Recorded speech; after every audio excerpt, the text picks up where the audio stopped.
Hi everybody, welcome back to my channel.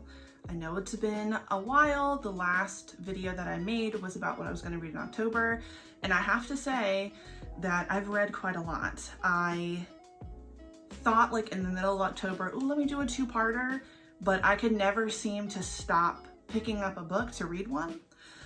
So this one's going to be a little bit longer. I ended up reading a total of 19 books for the month. And I have read so much that I even finished a book last night. So today is Halloween, so happy Halloween. But I didn't expect to keep reading this much, but I did, and it was awesome. It was an awesome reading month, honestly. I really enjoyed myself, and I can't wait to talk about these books, so let's get into it. Like I said, I read a total of 19 books. 3 of them were manga. I read 5 graphic novels. I listened to 2 audiobooks, and I read 9 novels. During this whole month, I realized I haven't actually never talked about like what my rating system is. And since I read so many, I figured maybe, I know after like 10 videos, I'm probably gonna say it, but basically my rating system is 5 stars means I loved it, 4 stars mean I highly recommend it, 3 stars would only recommend to those interested, 2 stars is not for me, didn't hate it and love it, but just not for me, probably won't read again, and then 1 star is terrible, would never recommend to anyone. And there are a few books on here that I didn't really give a rating to. I can't explain it. I didn't hate it, I didn't love it. I guess it's just something I'm indifferent to. So you're gonna see some that I didn't rate at all, but it is what it is. So let's get into it. The first 2 books I read, as one I already mentioned, was Blood on the Tracks. I ended up picking up the 2nd volume because the way the first one ended, it just really left me wanting to know what happens next. Like I said before, this is a very unsettling manga. It's not really horror, unless you consider unsettling, weird horror. It's not even really a thriller, but it is an interesting manga. I wouldn't not recommend it, but in a way I am kind of disappointed that I own these because I don't think I'll read this again. But with that being said, these are the ones I didn't really give a rating to. I still am interested to see where the series is going to go, if I'm being completely honest. In the first book, the mom ends up doing something that really sets up for the 2nd book. But in the 2nd volume, nothing really happens. And in the end, I didn't know what to make of the 2nd volume ending. I don't want to spoil it. If anybody ends up reading this, I'd love to know what you think. Because I don't know if something inappropriate is happening. Obviously something inappropriate is happening. But there's this moment that, I mean, I guess it's not weird, but at the same time it is really weird. And yeah, so very unsettling manga. I think it was something that was good to read during Halloween, but I don't see myself picking this back up again. There's really not much to the story, but the illustrations are very creepy, very eerie. The vibe is very weird. So interesting series. The next 3 things I read were graphic novels, and the first one was Moonshine, Volume 1. I gave that 2 stars. This graphic novel is about a guy who's from New York City. He's coming down to West Virginia because he's trying to get the moonshine hookup. His boss, his mafia boss, is like, you need to get this. Period. Like, it's delicious. I want it. Everyone's about to get drunk because this is during Prohibition. And that was an interesting graphic novel. I don't have any desire to finish the series. There's a little bit of supernatural stuff going on, which I didn't find interesting at all. The characters, okay, but the monster in this graphic novel, I was like, I don't even know where this is coming from. It was very random. So 2 stars for that one. I also ended up reading Coffin Bound. Also gave that 2 stars. One of the things I didn't like right off the bat was there's a particular character that you meet, and the text that they used in this character's text box, I could not read it at all. It was so difficult to read. Did not understand what was going on. It's basically about the main character.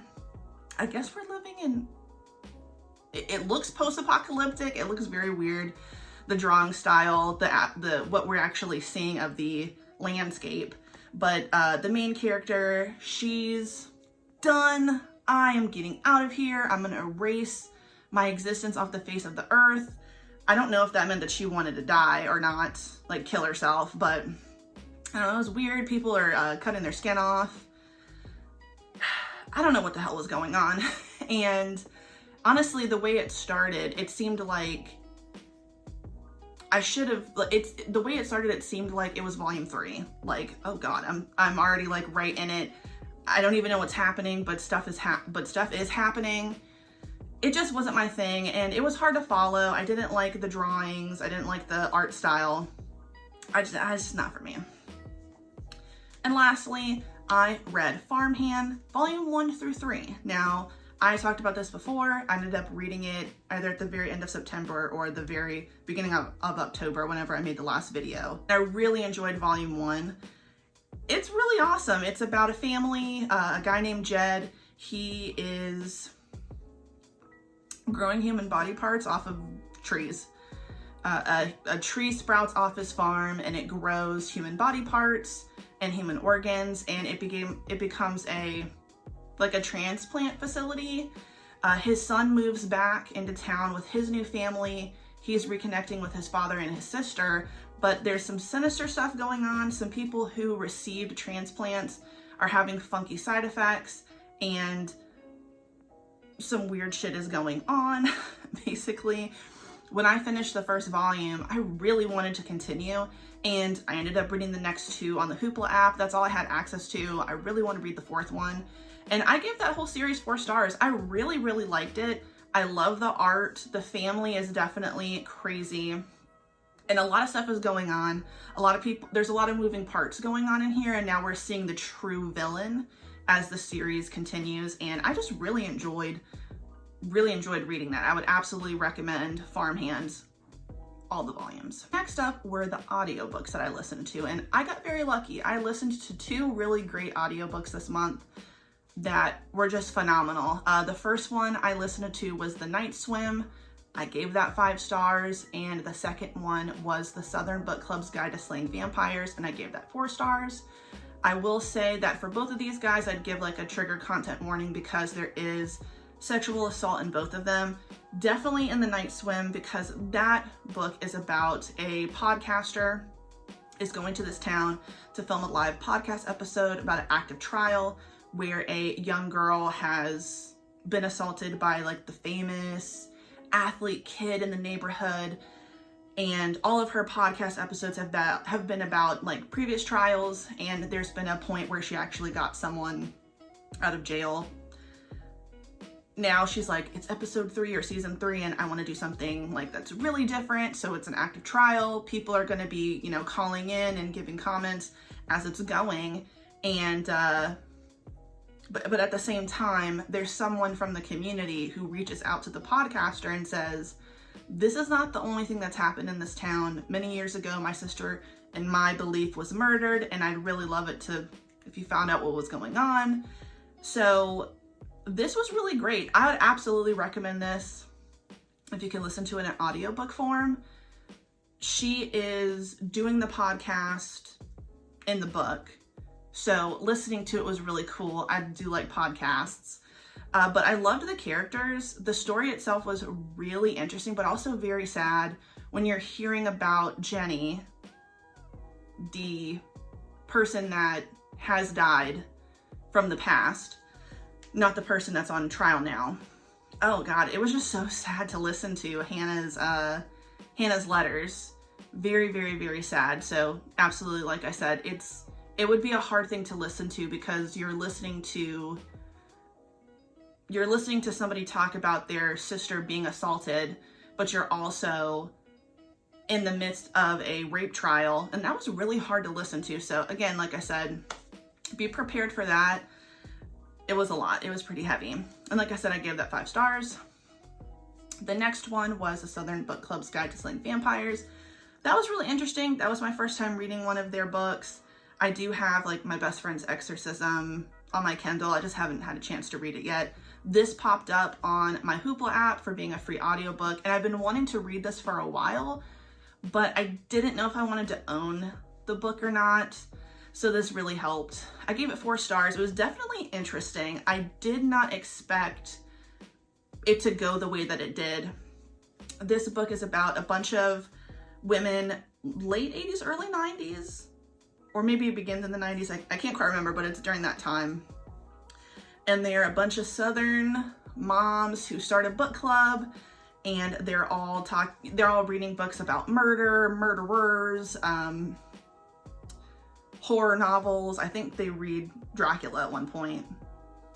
Anyway, ultimately, it's a bunch of privileged white Southern ladies who are reading graphic, scary books, and something, a vampire, comes into their community, and only one of them in the beginning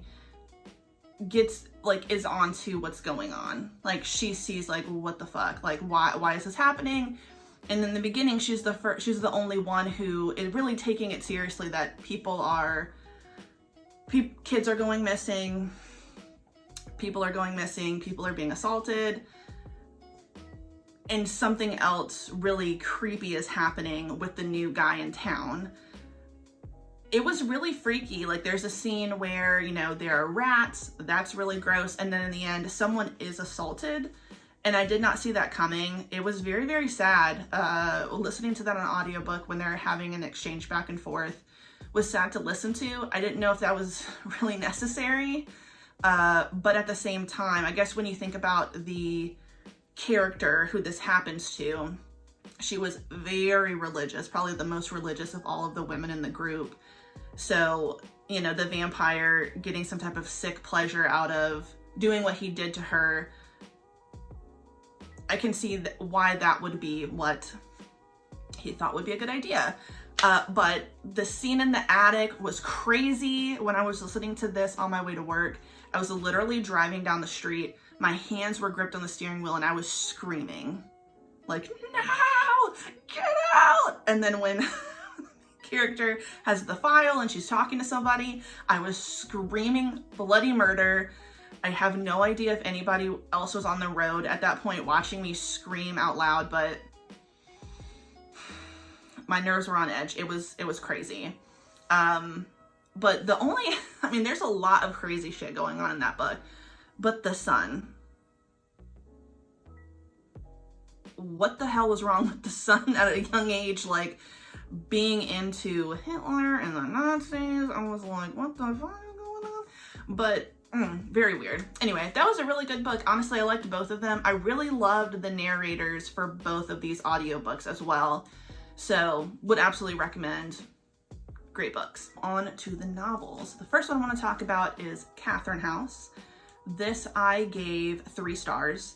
I ended up really liking this book a lot more than I thought I would. In my last video, I said that I didn't know if I would actually finish it because a lot of people said it was very slow and they hated the story, or they hated the ending. And I will say it is a slow burn.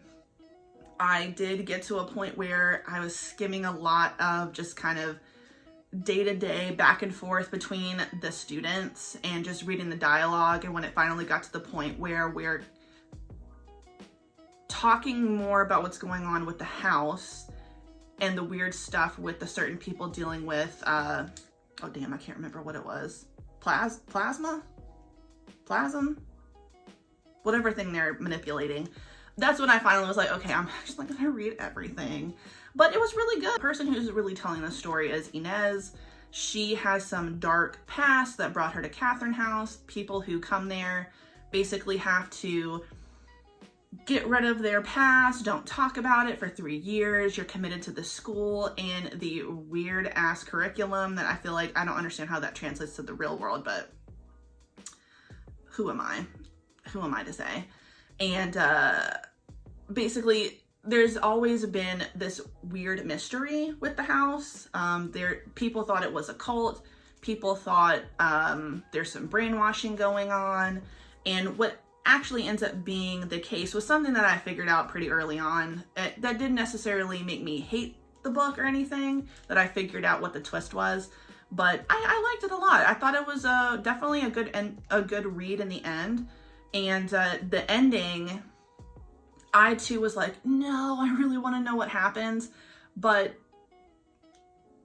I'm not mad. I'm not mad at it. I assume that this will be a standalone book and that we probably will never find out what happens with Inez in the end, but I was definitely into it. I don't regret reading this. It was very, very entertaining, but I will say that the deep, dark secret that Inez had, I don't know. I haven't obviously seen every single person's video who's read this or read every single review of it, but all I could think of was, why does this sound like the scene in Gossip Girl where Serena thinks that she killed Pete, and like Georgina and her are getting high and they run out and leave Pete in the hotel room. And then it's really not her fault. And it's like, I mean, I was very confused. I really didn't think it was that deep, but I've never seen that happen to anyone before in front of my eyes, so it could absolutely traumatize you. But I definitely was like, this is giving me Gossip Girl, and I'm not impressed, even though I really love Gossip Girl. So yeah, 3 stars. Give it a try, but it is a slow burn. It is more freaky. Like, I don't know. Like I said in the last time I spoke about it, you know, Rory Power from Wilder Girls blurbed it, and it definitely gave me Wilder Girls vibes, and that wasn't my favorite book.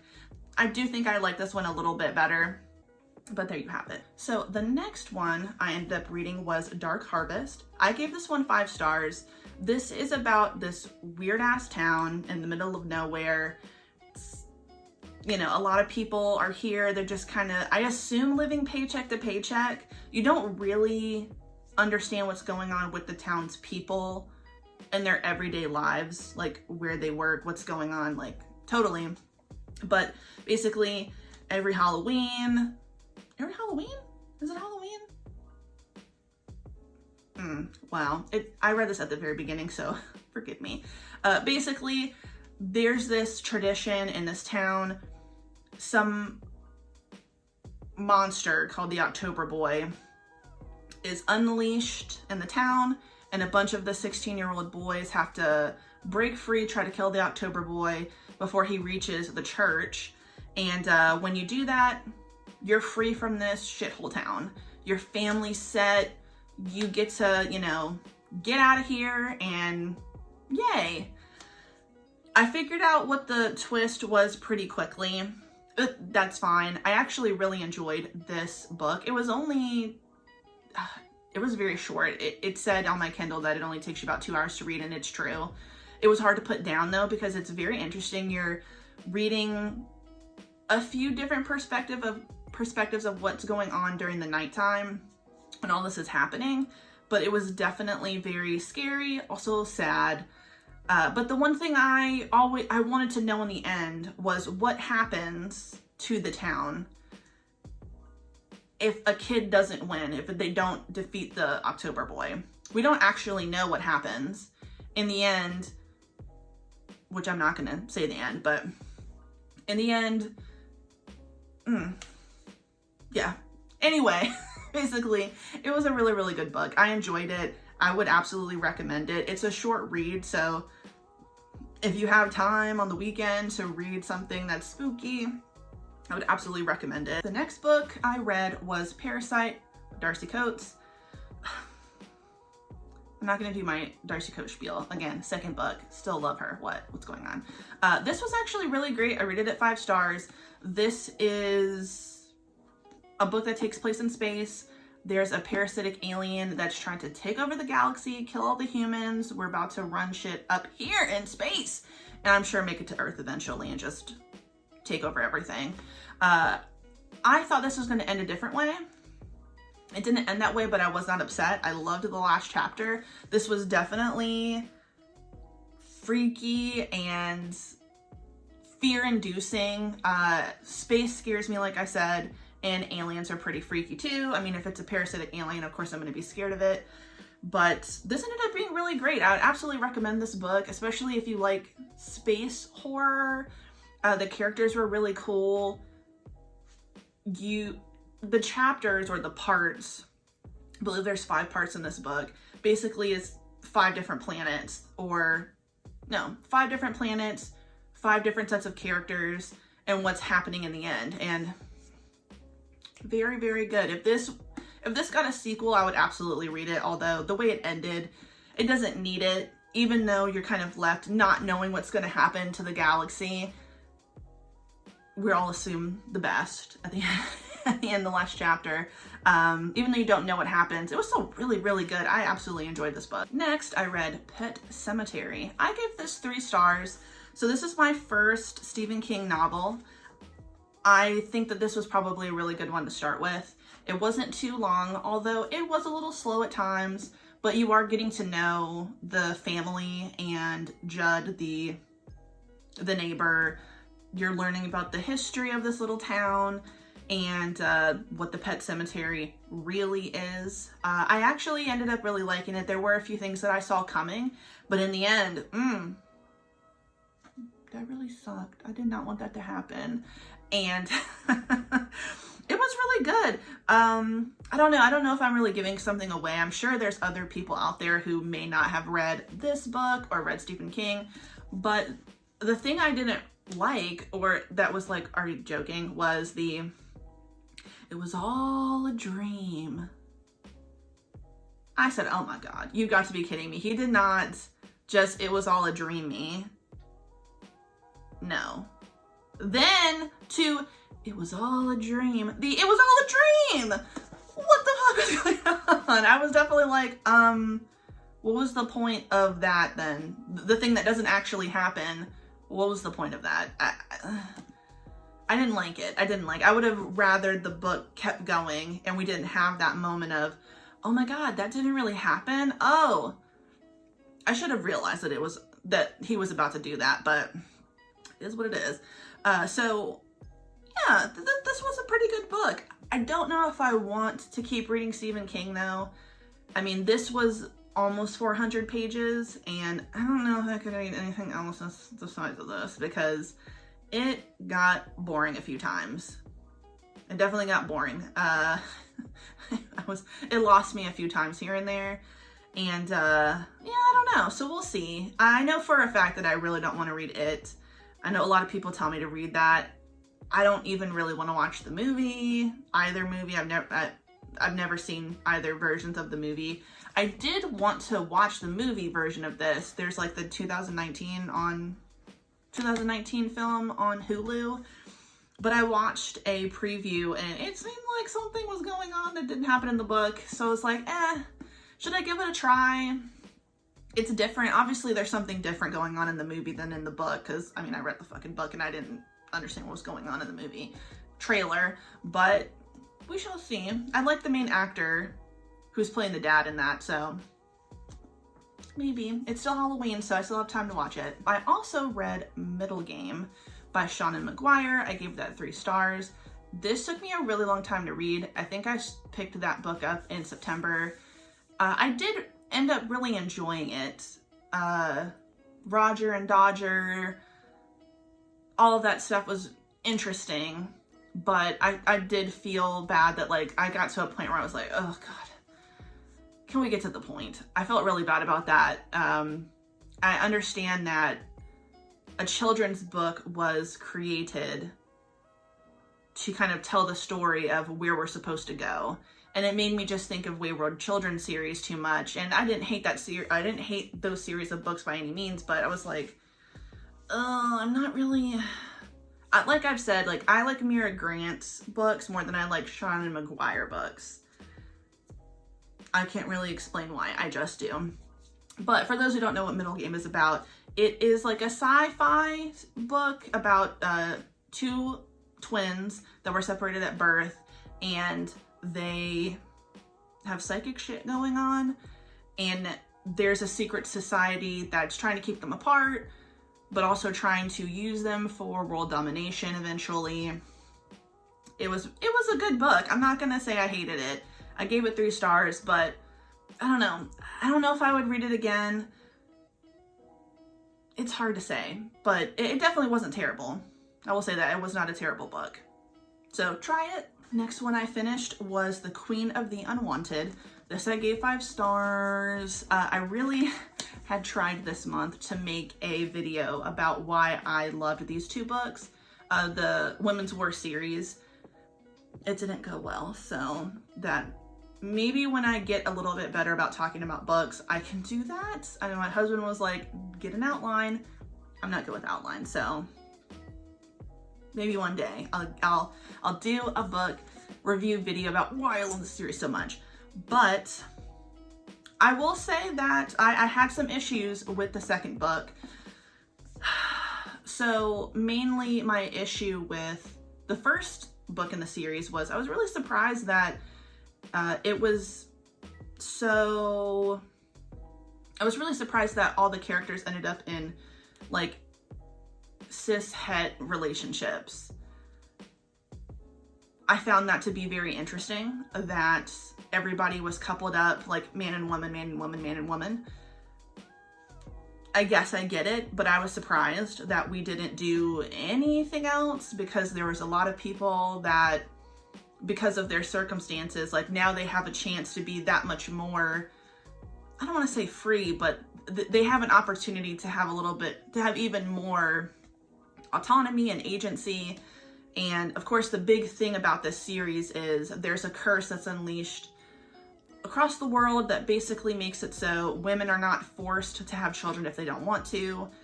It changes the landscape for all women, right? So you don't have to be used as a bargaining chip or a baby making factory. You also can experience consensual relationships with someone and not have to get pregnant and then be burdened by having a baby as a woman. And you also don't have to be burdened by carrying a child that was forced on you because you were forced into what you were assaulted, basically. So I was just surprised, and the same thing happened here. I was very surprised that still there were certain characters I really shipped. Kaylee and Marisol, I wanted them to have a relationship so much, and that didn't happen. Again, I don't know if it'll happen in the 3rd book, but I don't think you should have to wait for the 3rd book for a relationship like that to happen. Why is everybody in a heterosexual relationship during this? It was just very weird. The other thing that was like was that necessary? Were all of the damn perspectives. So we lost a perspective from the 1st book because someone is killed. We have all the main players, but then we added some more. So she added 3 more perspectives. So it was 6, 8. She had like 2 more random people that only had 1 chapter, but I was like, why am I hearing about this random person? And then we only heard from them once, so I thought, was that even really necessary? We definitely could have heard about what happens separately. Like, we didn't need them to tell us what was going on, but so I was a little overwhelmed. I thought, oh God, we're gonna have like 12 perspectives. Like, what the hell is going on? It was becoming frustrating, but it wasn't like I couldn't follow the story. I ended up really enjoying certain characters in the 2nd book that are supposed to be unlikable. That you're not supposed to like Marisol. You do kind of, it does feel like you're supposed to like Nora. And in the end, I really liked Marisol, wanted to know so much more about her. I'm hoping that in the next book, I obviously will learn about Kaylee. If she has a perspective, or she has her own chapters, I definitely want to read about that. I'm sure we're gonna hear about Alice's son, Corlin, who is a monster. I don't understand why he turned into such an asshole. And I was hoping that somebody would actually still be alive, but they're not. So that's really sad.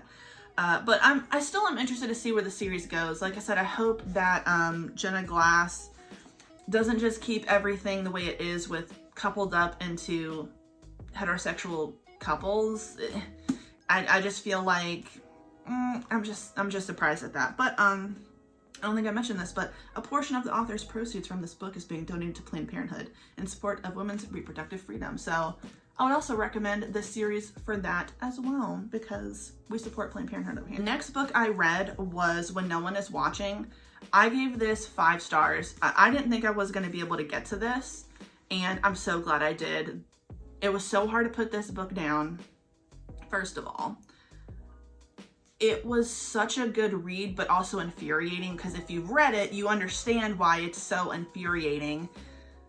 It was so much, but basically we are in Brooklyn, and we're in Brooklyn. We're following Sydney, who is from this neighborhood. I don't actually know what her age is. I'm sure she's like mid-20s, maybe 30-year-old Black woman. She's from the neighborhood, but she's seeing that her neighborhood is changing. She's come back from across the country after having a really horrible relationship, so she's divorced. She's very sad, and she's also now trying to keep her mother's brownstone because her mother is in a home. We're also seeing the way everything's going from Theo. Was that his name? I can't remember what the damn name was. Theo. We're seeing Theo, who's the white guy, who's new to the neighborhood because it is slowly being gentrified, and that's obviously the scary aspect of that. So we're seeing Theo come into this neighborhood with his white girlfriend, and it's slowly being gentrified. Properties are being bought up from these like people who've been here for a long time, but they're being bought up in mysterious ways. Things don't seem legit, and like the part that is gentrification is already scary. The other part of it, the deeper, that's already sinister. The deeper part of it, and why this is happening, is that much more scary. This really freaked me out. I did see the one thing happening with Sydney and the grandma and her grandma? Damn, I can't remember. Her damn mom. Okay. I did see that happening with her mom. I figured that out pretty early, what was going on. But, you know, I was really hoping that certain characters, other characters, would be okay. And when they ended up not being okay, it was that much more sad. But I loved Sydney as a character. I know that she had a lot of stuff going on with her, but at the same time, I didn't find her to be unreliable, because I think you could probably argue that her character's probably supposed to be made to look that way, kind of in the woman in the window style, like, am I seeing things? Am I hearing things? You know, I had this bad experience, you know, where she's committed, but I didn't feel that way. And I really, really liked the book, but it was extremely sad, especially because this is very real, what is happening in terms of gentrification, but also the history of that. You know, what ends up happening in this neighborhood is something that happened in the previous town. And in the end, though, I was really excited what happened in the end. It was a very, very, very awesome ending, but again, also really sad. So I would absolutely recommend this book.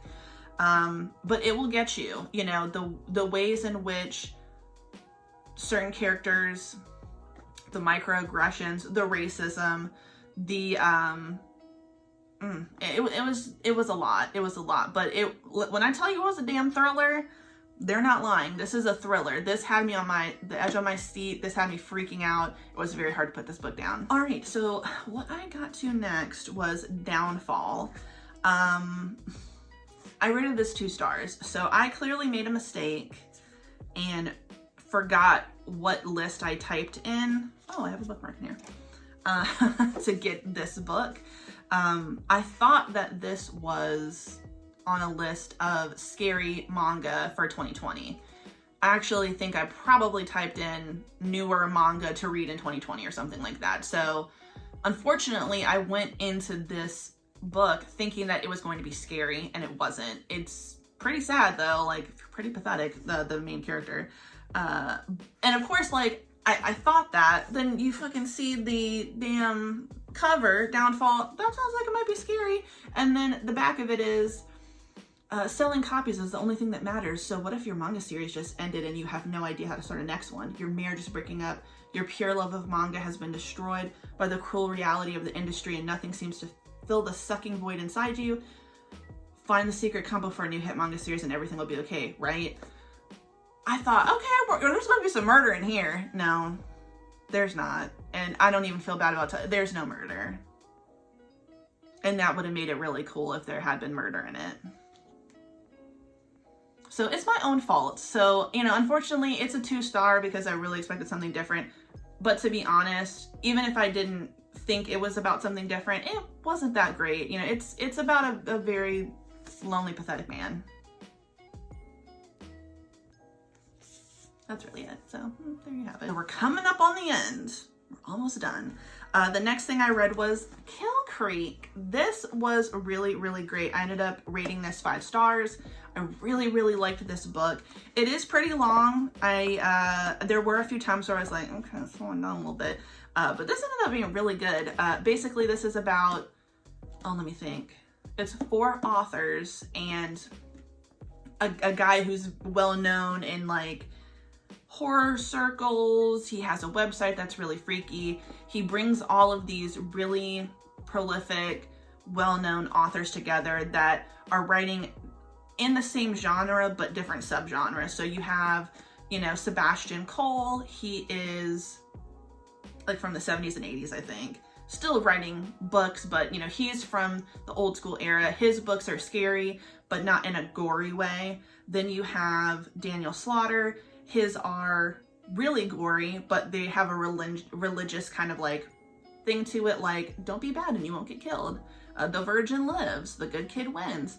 Then you have, oh damn, what was her name? T.C. Moore. She is somebody who is really just over the top, very gory, full of sex, full of violence. Hers is obviously coming from a place of having experienced violence. But hers is just way too, not way too much, but way too much for them. And then you have Sam, who this is like mostly about him, kind of. Then you have Sam, and he is, I don't want to say traditional, but he writes some really good horror novels that are basically had a really, really great one. He starts teaching classes in college and people want to know when's the next one. And he's kind of hit a wall throughout the series. People are constantly saying, we don't really feel like you're like telling us exactly what's going on, or there's more in you and you're really stopped. So the cast of characters is really interesting, and Wainwright, who's the main guy who has the website, is like, I'm gonna bring you all here for Halloween. We're gonna go to this haunted house. We're gonna film a live thing, and it's gonna benefit you and it's gonna benefit me. It's gonna benefit you because y'all are kind of lacking. You know, people know you, but you're not like big anymore. People aren't watching you outside of your main fans, basically. And I want to stay relevant, so we're going to have this series in this haunted house. And, you know, in the very beginning, not a lot is happening in terms of like super duper scary stuff. And by that, I mean, no one's like dying. No one's getting like hacked up. But the mood is very, very freaky. The house is scary as fuck. Then the house basically follows them, gets into their head. They all become obsessed with writing about these 2 sisters that lived there and why it's so haunted. And in the end, it's revisiting this house. So I did kind of see something's coming, although I did not see the ending coming. That was really cool. I would absolutely recommend this book. It did get to a point sometimes where it got a little slow. And then when it started picking back up, I did the thing where I'm like, let me skim read because I'm too anxious. I'm freaking out. Like I want to know what happens, but I ended up taking a breath and rereading it. I did the same thing with when no one is watching. Like the very end, when Sydney and Theo are in that one place. If you've read it, they're in the lounge room, I guess, in the hospital. That's the best way to say it. I was like, oh, I can't handle this. So the same thing happened here. And this is really great. I would absolutely read this again. And honestly, I kept looking at the cover, not noticing stuff. And the more you look at it, the more you see. So it's a really, really, really good book. And last, not scary whatsoever. I read this book in 24 hours because I can't remember when I finished Kill Creek. It was sometime last week. And I was a little bit nervous because I've been very busy with work and I had a feeling like, am I getting into a reading slump? So I wanted to pick up The Trouble with Hating You. I love this book. Oh my God, this was like the perfect thing to read after all of that like scary thriller stuff. This was so good. I laughed so hard. I cried so hard. This was a great romance book. It's about Leah and Jay, two young people. You know, they're in their late 20s, I believe, maybe 26. That's kind of like late 20s, and they are both Indian. They come from the same community, but very different family lives. When I was reading this, I was thinking about the Matchmaker's List and the difference between those two main characters, and I thought like, ugh, it's so hard to keep reading about women who are basically being told like, you need to get married and you need to have kids, and it's great that you know, have a career and everything, but let's get it together. You know what your real purpose is. And while obviously there's absolutely nothing wrong with being a wife and a mother, it's like Leah in this book is, for several reasons, is like very, very go-getter, passionate, and she has a career and she wants to keep getting bigger and bigger. And anyway, let me just get to the point. So basically, this is following them. They're supposed to meet for dinner because their parents want to, you know, make a match. Leah's like, no, I said I didn't want that. Very much like the Matchmaker's List. And she runs out, and the whole book is a lot about we clash heads, there's a misunderstanding, but it's a lot deeper than that. You know, Leah is a very interesting character. She is very tough as nails on the outside, but sweet and kind and caring on the inside. I really loved her. But the thing is that Leah is tough as nails because of something that happened to her as a child, and the fact that her parents did not support her. So I can say that one of trigger warning and content warning for the fact that there was, you know, assault of a child in this book. So I know I'm kind of giving something away, but just so you know, Jay is also someone who had experienced something very traumatic in his life as a kid. It's made him very family oriented, but also hasn't allowed him to like go out and be free and live his life. So it's two people that are very stubborn, but very loving, caring people. They have so much in common that they don't realize.